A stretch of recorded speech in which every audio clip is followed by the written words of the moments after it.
لبيك لا شريك لك لبيك إن الحمد والنعمة لك والملك لا شريك لك لبيك اللهم لبيك لبيك لا شريك لك لبيك إن الحمد والنعمة لك والملك அஸ்ஸலாமு அலைக்கும் வரஹ்மத்துல்லாஹி வபரகாத்துஹு.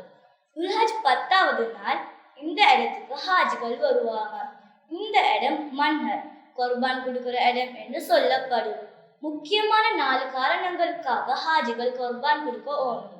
ஒன்னாவது, தமத்து கிரான் என்ற அமைப்பில் ஹஜ் செஞ்சா அவங்க மினால குர்பான் கொடுக்க ஓணும். இதுக்கு ஹதி என்று சொல்லப்படும். அவங்களால குர்பான் கொடுக்க கிடைக்கலாடி ஹஜ் காலத்துல 3 நாளும் வீட்டுக்கு வந்து 7 நாளும் நோம்பு பிடிக்கணும். அப்ப மொத்தம் 10 நாள் நோம்பு பிடிக்கணும். ரெண்டாவது, ஹஜ்ஜுடைய வாஜிபுகள்ல ஏதாவது வந்து விட்டா அதுக்கு பரிகாரமாக குர்பான் கொடுக்க ஓணும்.